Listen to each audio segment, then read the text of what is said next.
জ্বালানি সংকটে পতিত স্বৈরাচার ও বিশ্ব পরিস্থিতি দায়ী মন্তব্য রিজভির। স্থানীয় সরকার নির্বাচনে হস্তক্ষেপ করবে না সরকার, ডক্টর মইনের আশ্বাস।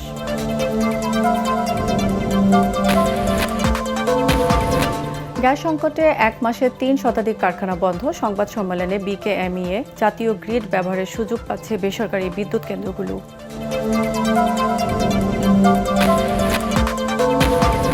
বঙ্গভবনের প্রথম অফিস করলেন রাষ্ট্রপতি মির্জা ফখরুল। নৌ ও বিমান বাহিনীর অফিসারদের পেশাগত দক্ষতা ও বিশ্বস্ততায় গুরুত্ব দেওয়ার নির্দেশ প্রধানমন্ত্রীর।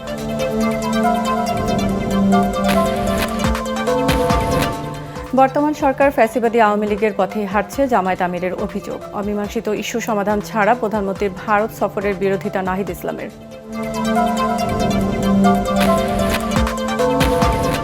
এবং চীন, জাপান, তুরস্ক ও পাকিস্তান দূতাবাসে ইমেইলে হামলার হুমকি। সতর্ক অবস্থানে আইনশৃঙ্খলা বাহিনী, পরিকল্পিতভাবে আতঙ্ক সৃষ্টির চেষ্টা চলছে বলে ডিএমপি।